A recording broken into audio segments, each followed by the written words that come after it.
नमस्कार दोस्तों, growth capital channel में आपका स्वागत है। दोस्तों, बात करेंगे ब्राइटकॉम ग्रुप के बारे में और ब्राइटकॉम के साथ साथ एक और कंपनी, जी हाँ, उस कंपनी के बारे में जहां सेबी का बड़ा डंडा चला है दोस्तों, और अब ये स्टॉक ट्रेड होने से रुक गया है।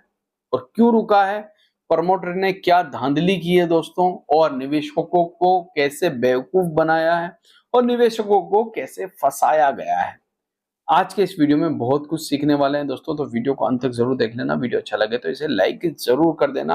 और जो लोग हमारे जीसीएल यानी कि ग्रोथ कैपिटल लर्निंग चैनल से अभी तक नहीं जुड़े हैं, डिस्क्रिप्शन बॉक्स में जाइए, एंड स्क्रीन पर भी उसका लिंक आपको मिल जाएगा। तो एंड स्क्रीन पर जब वीडियो खत्म होगा दोस्तों, तो वहां पर आपको लिंक मिलेगा, तो उससे जरूर जुड़ जाइए ताकि आपके पास हर एक इंफॉर्मेशन समय पर पहुंच सके। और वहां पर हम बहुत सारे वीडियो अपलोड कर रहे हैं, तो आप उन वीडियो को भी वॉच कर सकें। तो इस चैनल से आपको जरूर जुड़ना है। डिस्क्रिप्शन बॉक्स में लिंक मिलेगा, एंड स्क्रीन पे मिल जाएगा। वीडियो अच्छा लगे तो लाइक जरूर कर दीजिएगा। तो चलिए दोनों कंपनी की बात करते हैं। पहले हम उस कंपनी के बारे में बात करेंगे जहां पर आप आज सेबी का डंडा चला है। कौन सी कंपनी है दोस्तों, क्या काम करती है। पहले डिस्क्लेमर, किसी भी प्रकार से कोई रिकमेंडेशन यहाँ पर नहीं है दोस्तों। वीडियो सिर्फ एजुकेशन के लिए बनाया जा रहा है, तो आपको यहाँ पर किसी प्रकार से कोई रिकमेंडेशन नहीं दी जा रही है। सबसे पहले कंपनी का नाम, कंपनी का काम और कंपनी की प्रोफाइल।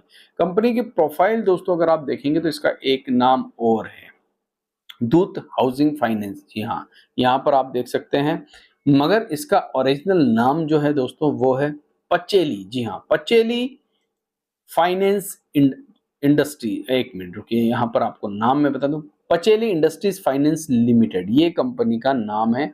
यहाँ पर आपको देखने को मिलेगा मार्केट कैप 3855 करोड़ रुपए। और दोस्तों यहाँ पर बहुत सारी प्रॉब्लम आके खड़ी हो गई है। सबसे पहले ये कंपनी बेसिकली फाइनेंस और रियल एस्टेट में काम करती है। तो ये आपको समझ में आ गया होगा कि रियल एस्टेट में क्या काम होता है। ठीक है, तो रियल एस्टेट का सारा काम ये करती या नहीं करती वो तो अभी आपको रिपोर्ट में पता चलेगा। मगर सबसे पहले आपको कुछ चीजें यहाँ पर समझनी होगी। इस रिपोर्ट के दम पर आपको ये ध्यान रखना होगा कि कैसे किसी भी कंपनी के अंदर आंख मीच के पैसा कभी भी नहीं लगाना चाहिए दोस्तों। अपने फाइनेंशियल एडवाइजर से जरूर डिस्कस करनी चाहिए, नहीं तो इस प्रकार की कंपनियां आपको प्रॉब्लम में डाल सकती है। तो आज यहाँ पर सेबी का डंडा चला है और सेबी ने क्या रिपोर्ट निकाली है, रिपोर्ट भी बहुत जबरदस्त है दोस्तों, पढ़ने लायक है।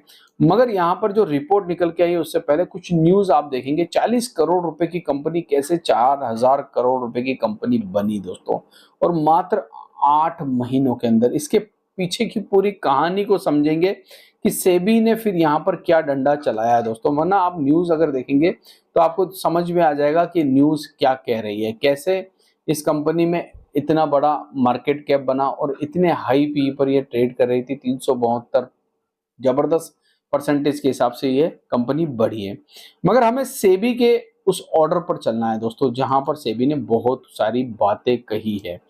तो मैं आ गया हूं दोस्तों सेबी की वेबसाइट पर, और यहाँ पर हम निकाल लेते हैं पांचली इंडस्ट्रीज का ऑर्डर। दोस्तों क्या ऑर्डर निकाला है कंपनी ने और क्या कहा है सेबी ने, तो इन लोगों के ऊपर आज सेबी ने डंडा चला दिया है दोस्तों। ये सारे नाम है पांचली इंडस्ट्रीज, और बाकी जितनी भी एलएलपीज है उन सब के नाम है, पेन नंबर है। ठीक है, ये बात तो आपको समझ में आ गई होगी कि टोटल 7 लोगों के ऊपर ये ऑर्डर निकला है।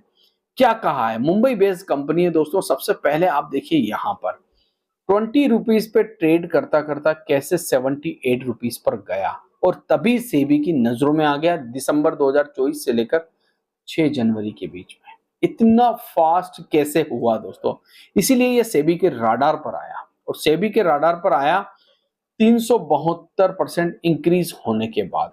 देखिए, कभी भी मैं हमेशा कहता हूं दोस्तों, किसी भी प्रकार से जब कोई कोई स्टॉक तेजी से भाग रहा हो ना, तो आंख नहीं मीचनी चाहिए, आंख बंद नहीं करनी चाहिए, गौर करना चाहिए। और यही सेबी ने काम किया दोस्तों, और कहीं ना कहीं रिटेल निवेशकों को बर्बाद होने से वैसे तो एक प्रकार से कहें तो बचा लिया है। मगर पंप एंड डंप होता तो क्या होता, और पंप एंड डंप होता क्यों दोस्तों, प्राइस मूवमेंट क्यों इतना तेज रहा है यहाँ पर।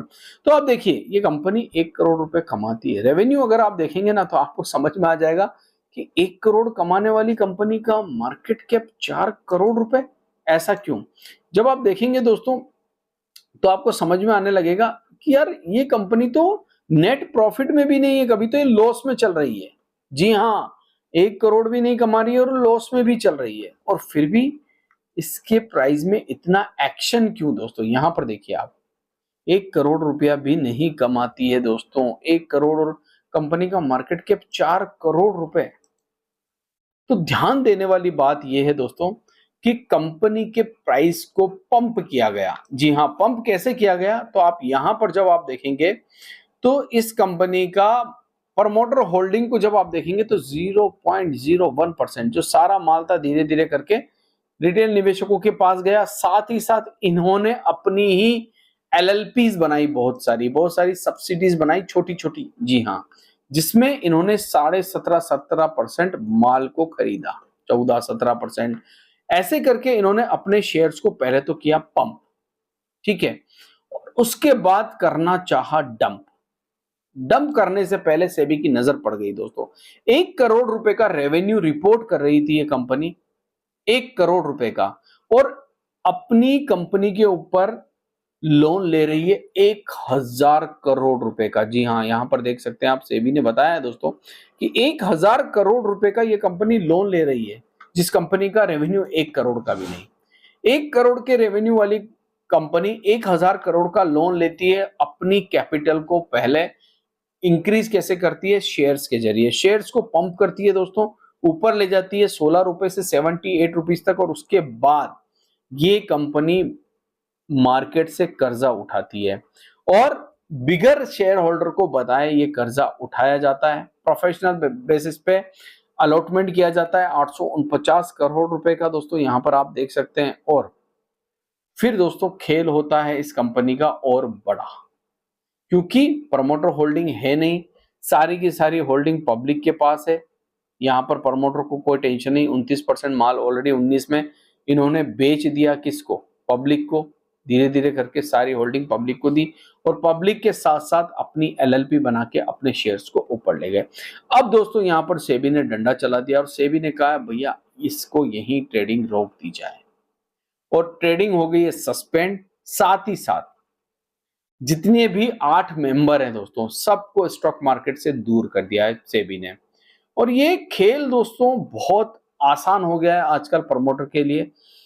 कहीं ना कहीं ये तो कंपनी सेबी की नजर में आ गई, वरना बहुत सारी कंपनियां ऐसी है जो ऐसा कर रही है और करती भी है। हमें इन चीजों को ध्यान में रखना चाहिए, बच के रहना चाहिए। आप पूरा अगर सेबी के रिपोर्ट पढ़ेंगे तो यहाँ पर आपको ये चीजें समझ में आएगी कि कैसे इन लोगों ने निवेशकों को बेवकूफ बनाया है। खैर, हालांकि ये खुद बेवकूफ बन गए, अब तो ये फंस गए हैं सारे के सारे, मगर फिर भी हमें ध्यान रखना जरूरी है दोस्तों।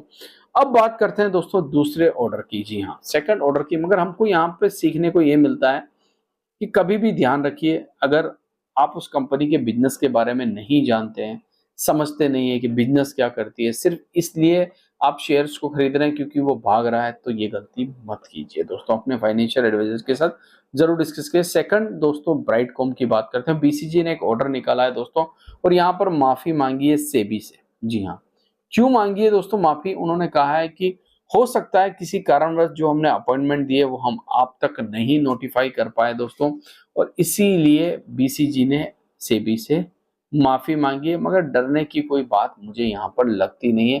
ठीक है, होता है, टेक्निकल क्लेरिफिकेशन होता है, इशू होते हैं कभी कभी। जैसे एनएससी बीएससी को तो हमेशा ही बता रहा है, हो सकता है कि वहां तक इंफॉर्मेशन नहीं दे पाए, या कुछ ऐसी चूक हो गई बीच में जिसकी वजह से ये इन्हें ऑर्डर निकालना पड़ा। तो दोस्तों हमने देखा कि पचेली इंडस्ट्रीज ने क्या किया अपने निवेशकों के साथ, और यहाँ पर हमें ध्यान भी देना चाहिए जब भी हम किसी कंपनी में निवेश करें तो उसके बारे में जरूर समझे, जरूर जाने दोस्तों। आशा करता हूँ ये वीडियो आपको अच्छा लगा होगा। अगर अच्छा लगा है तो प्लीज इसे लाइक कीजिए, और हमारे ग्रोथ कैपिटल लर्निंग चैनल से जुड़िए। डिस्क्रिप्शन बॉक्स में आपको लिंक मिल जाएगा। थैंक यू, धन्यवाद।